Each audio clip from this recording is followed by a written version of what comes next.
Hello great brains. आज हम शुरू करने वाले हैं आपकी एक नई जर्नी। किसकी? ऑपरेटिंग सिस्टम की। ठीक है। मेरा नाम है गौरव कुमार और मैंने जो है यूजीसी नेट 2 बार क्वालिफाई कर रखा है और मैं एमएससी कंप्यूटर साइंस से हूँ। ओके। मैं आज के लिए आपका क्या रहूँगा? मेंटोर रहूँगा कंप्यूटर साइंस का ऑपरेटिंग सिस्टम के लिए। ओके। तो चलिए शुरुआत करते हैं इस वीडियो की। Everyone knows how to use computer but do you know what controls the computer. मतलब क्या है कि हर कोई कंप्यूटर को चलाना तो जानता है, लेकिन एक्चुअल में कंप्यूटर को कंट्रोल कौन करता है, इस बारे में कौन कौन जानता है?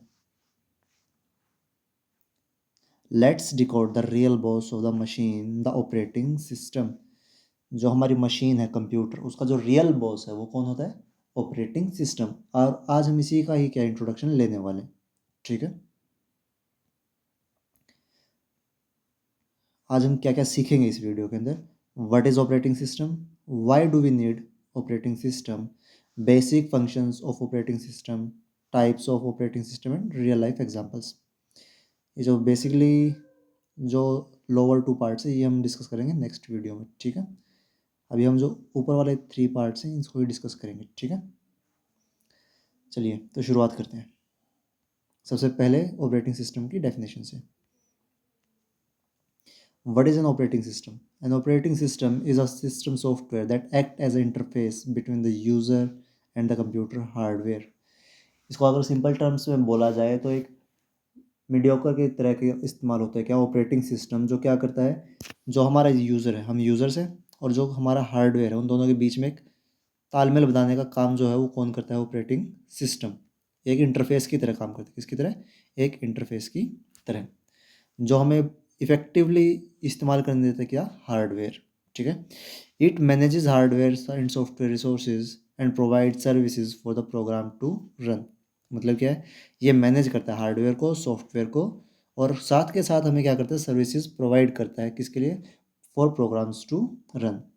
ठीक है।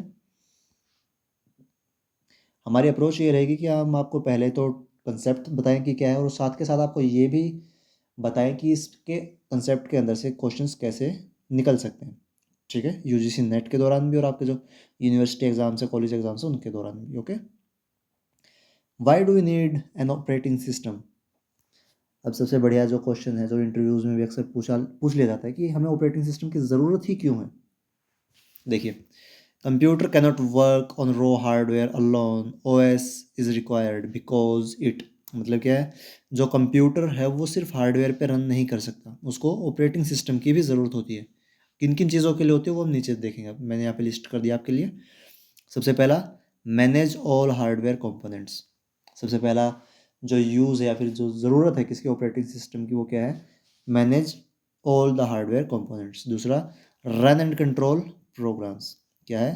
प्रोग्राम्स को रन करना और उनको क्या करना? कंट्रोल करना। थर्ड, हमारे पास क्या आता है? Allocate the resources. मतलब क्या है? किसी भी प्रोसेस को कोई जो रिसोर्स को कैसे एलोकेट करना है, कब लोकेट करना है और कितना एलोकेट करना है, इस चीज़ के ऊपर भी कौन डिसीजंस लेता है? हमारा ओएस। कौन लेता है? ओएस। ठीक है। Next, provide a user interface. जैसा कि हमने ऊपर डेफिनेशन के अंदर देखा कि जो ओएस है वो हमें क्या प्रोवाइड करता है? इंटरफेस। किस किस के बीच में? यूज़र्स और हमारे हार्डवेयर के बीच में। ठीक है। Last but not the list, maintain secure system security and stability. क्या करता है वो? मेंटेन करता है क्या? सिस्टम की स्टेबिलिटी और सिक्योरिटी। मतलब क्या है? अगर ओएस ना हो तो हमारे कंप्यूटर को कोई भी बड़े ही अच्छे से क्या है ढंग से एक्सेस कर सकता है और मिसयूज़ कर सकता है। तो जो सिक्योरिटी वाला काम है वो भी हमारा कौन देखता है?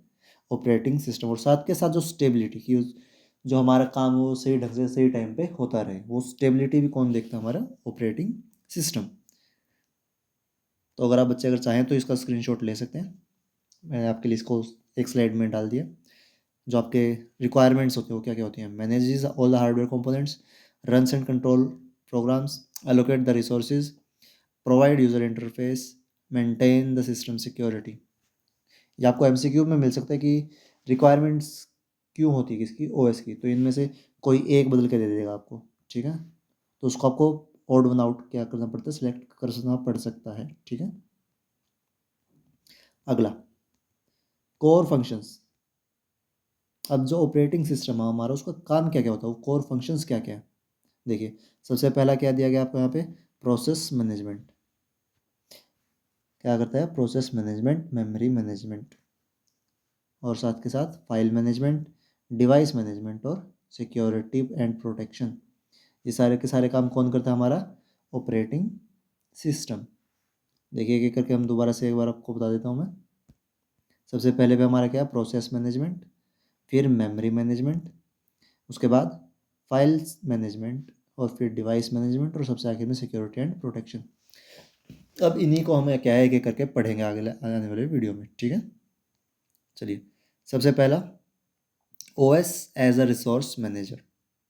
ऑपरेटिंग सिस्टम किसकी तरह एक्ट करता है, रिसोर्सेज जो हमारे पास अवेलेबल है उनको मैनेज करता है, ठीक है, कि कब कौन सी प्रोसेस को कितना ही केयर टाइम के लिए जो रिसोर्स है वो प्रोवाइड करवाया जाए।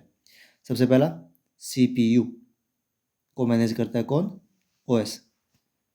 इसका जो एग्जांपल जो हम आने वाले टाइम में पढ़ेंगे वो क्या कहलाता है, प्रोसेस शेड्यूलिंग, ठीक है, कि सीपीयू किस प्रोसेस को कितने टाइम के लिए मिलेगा और कब उसको छोड़ दिया जाएगा, ठीक है।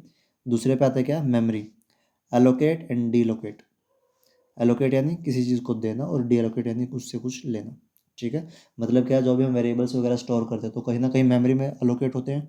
तो जब स्टोरिंग की बात होती है तो क्या कहलाता है, एलोकेशन, और जब उसको डिलीट करने की बात हो तो उसको बोलते हैं क्या, डी एलोकेशन। किसकी टर्म्स में, ऑपरेटिंग सिस्टम की टर्म्स में, ठीक है। आगे बारी आती है किस, स्टोरेज की, द फाइल ऑर्गेनाइजेशन। अब बच्चे अक्सर प्रोजेक्ट्स बनाते हैं ना, तो फाइल्स बनाते हैं, तो उसको मैनेज भी करना पड़ता है कि सबसे पहले इंडेक्स होगा, है ना, उसके अंदर फिर कंटेंट्स होंगे। तो उसी तरह से जो स्टोरेज है उसको भी क्या करना पड़ता है, फाइल को ऑर्गेनाइज करके रखना पड़ता है। और ये सब कौन करता है हमारे लिए, हमारा ऑपरेटिंग सिस्टम। उसके बाद हमारा क्या है, आई ओ डिवाइसेस, इसको भी क्या करता है, वो रिसोर्सेज को मैनेज करता है। इनपुट आउटपुट डिवाइसेस को भी कौन मैनेज करता है, हमारा ऑपरेटिंग सिस्टम। हम डायरेक्टली क्या है, प्रिंट की कमांड दे देते हैं, है ना, किसी भी पेज को या किसी भी फाइल को प्रिंट करने की। लेकिन क्या हमें पता है कि वो जो फाइल हमने प्रिंट की कमांड दी वो पहले कहाँ पे जाके स्टोर होगी, फिर वो वहाँ से प्रिंटर तक डाटा कैसे पहुँचेगा, और प्रिंटर उसे कैसे प्रिंट करेगा। हमें इन सब की हेडेक के अंदर जाना की ज़रूरत ही नहीं पड़ती है। हम सिर्फ क्या करते हैं, सिंपली प्रिंट की कमांड देते हैं कंट्रोल पी से, है ना। उसके बाद जो भी काम होता है वो कौन करता है, ऑपरेटिंग सिस्टम, ठीक है। उसके अलावा जो हमारा एक और बच गया रिसोर्स, वो क्या है, नेटवर्क रिसोर्सेज। क्या बच गया, नेटवर्क रिसोर्सेज। आप इंटरनेट कनेक्ट करने के लिए आप डायरेक्टली वाईफाई ऑन कर लेते हैं अपने कंप्यूटर का, और जो मोबाइल का हॉटस्पॉट या फिर कोई अगर वाईफाई राउटर लगाओ तो वो, है ना। लेकिन उसके पीछे कहाँ पे क्या चीज़ चल रही है वो हमें अक्सर नहीं पता होता है। वो सारी की सारी डिटेल्स को कौन हैंडल करता है, हमारे लिए ऑपरेटिंग सिस्टम, ठीक है। अगला देखिए अब इसका क्या है, प्रोसेस मैनेजमेंट। अब देखिए जो operating system of process management की तरह कैसे काम करता है। देखिए OS handles creation and deletion of process. अब जैसा कि हमने ऊपर एग्जांपल लिया क्या, प्रिंटर का, किसी भी डॉक्यूमेंट को प्रिंट करने का, तो जो हमारा ओएस है वो क्या करेगा, प्रोसेस बनाएगा क्या, प्रिंटिंग डॉक्यूमेंट की, ठीक है। और जब वो काम हो जाएगा तो उसको क्या कर देगा, वो डिलीट भी कर देगा, ठीक है। उसके बाद शेड्यूलिंग। अब ये शेड्यूलिंग एल्गोरिथम्स मैंने आपको दिए गए यहाँ पे, first come first serve, shortest job first, round robin etcetera. इनको हम आगे चल के डिटेल में डिस्कस ज़रूर करेंगे, बट अभी यहाँ पे सिर्फ नाम है, ठीक है। उसके बाद मल्टीटास्किंग, कंटेंट स्विचिंग। अब जो दूसरी चीज़ वो करता है क्या, प्रोसेस मैनेजमेंट के तौर पे, मल्टीटास्किंग। क्या करता है, मल्टीटास्किंग। अब जैसे बच्चों की आदत होती है, क्या होती है कि वो स्टडी करते टाइम म्यूज़िक सुनते हैं, है ना, स्टडी प्लस म्यूज़िक। अब स्टडी में वो हो सकता है कि कुछ नोट्स लिख रहे हो, नोट्स, क्या कर रहे हो, नोट्स लिख रहे हो, है ना, और साथ के साथ वो क्या कर रहे हो, म्यूज़िक सुन रहे हो, ठीक है। तो यही क्या होती है, मल्टीटास्किंग। और इसमें होता क्या है कि जो हमारी विंडो है उसको रेगुलरली क्या करना पड़ता है, कॉन्टेक्स्ट को स्विच करते रहना पड़ता है। क्या करते रहना पड़ता है, कॉन्टेक्स्ट को स्विच करते हुए, ठीक है। चलिए आगे चलते हैं। अगला है हमारा मेमोरी मैनेजमेंट। क्या है, memory management. OS handle allocation RAM to process. क्या हैंडल करता है वो, रैम को अलोकेट करना, किसको, प्रोसेस को। रैम क्या होता है, रैंडम एक्सेस मेमोरी। उसके अलावा पेजिंग एंड सेगमेंटेशन। अब पेजिंग होता क्या है बेसिकली, कि हम बड़ी सी किसी प्रोसेस को छोटे छोटे पार्ट्स में डिवाइड कर देते हैं, यही क्या कहलाता है, पेजिंग या सेगमेंटेशन।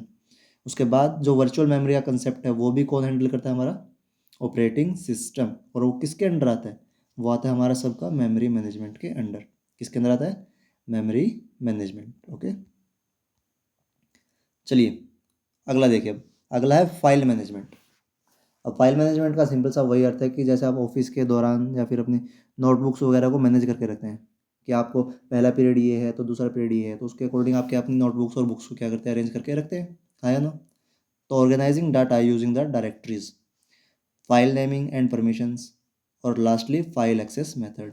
ये सभी के सभी पॉइंट्स किसके अंदर आएंगे, हमारे फाइल सिस्टम मैनेजमेंट के अंदर। किसके अंदर, फाइल सिस्टम मैनेजमेंट। ठीक है, बेसिकली हमें करना क्या है, सिर्फ ऑर्गेनाइज करना है। क्या करना है, ऑर्गेनाइज। जैसे एक बेसिक सा एग्जांपल होता है कि बच्चे अक्सर करते क्या है कि जो फर्स्ट पीरियड की बुक्स होती है वो ऊपर रखते हैं, उसके बाद फिर सेकंड पीरियड वाली और फिर थर्ड पीरियड वाले और अप टू सो ऑन। ठीक है, उसके अलावा file access methods. File access methods क्या क्या हो सकते हैं कि किसी भी फाइल को एक्सेस करने के लिए हमें किस किस रास्ते से होके जाना पड़ेगा, वही क्या कहलाता है, फाइल एक्सेस मेथड। उसके अलावा नेमिंग और परमिशन। परमिशन में अब क्या होता है कि कुछ फाइल्स को हम सिर्फ रीड कर सकते हैं, कुछ में हम एडिट कर सकते हैं, तो ये सारी चीज़ें डिपेंड करती हैं। ठीक है, अगला पॉइंट देखिए। अब यहाँ पे मैं आपसे डिस्कस करना चाहूँ कि आपके क्वेश्चंस कैसे फ्रेम हो सकते हैं। मान के चलिए आपसे पूछ लिया गया कि ऑपरेटिंग सिस्टम के कौन कौन से काम होते हैं एमसीक्यू टाइप में, और यहाँ पे आपको मिला गया प्रोसेस मैनेजमेंट, ठीक है, रिसोर्स मैनेजमेंट, और साथ के साथ ऊपर हमने क्या पढ़ा, file system management,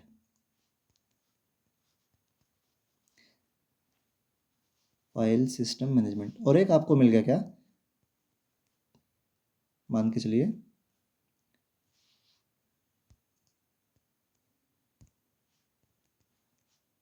D compressing. तो जब हम बात करें किसके, ऑपरेटिंग सिस्टम के काम की, तो उसके अंदर जो स्पेसिफिकली डीकम्प्रेसिंग के लिए हम एक अलग सॉफ्टवेयर का इस्तेमाल करते हैं, उसमें ऑपरेटिंग सिस्टम जो डायरेक्ट इन्वॉल्व नहीं होता। तो यही क्या हो जाएगा, आपका ऑड वन आउट हो जाएगा। और इसी तरह के एमसीक्यूज अक्सर आपसे पूछे जाते हैं किसके अंदर, यूजीसी नेट के दौरान या फिर आपके कॉलेज यूनिवर्सिटी एग्जाम्स के अंदर भी क्या अक्सर पूछ लिए जाते हैं एमसीक्यू टाइप में। ठीक है, जो आने वाला वीडियो है उसके अंदर हम डिस्कस करने वाले हैं क्या, types of operating system. So stay tune to our channel. अगर आपको वीडियो पसंद आया है तो चैनल को सब्सक्राइब कीजिए और वीडियो को लाइक कीजिए, और ज़्यादा से ज़्यादा अपने दोस्तों के साथ शेयर कीजिए ताकि उनका भी क्या हो सके, एग्ज़ाम्स के दौरान बेनिफिट मिल सके उन्हें भी इस चीज़ का। ठीक है।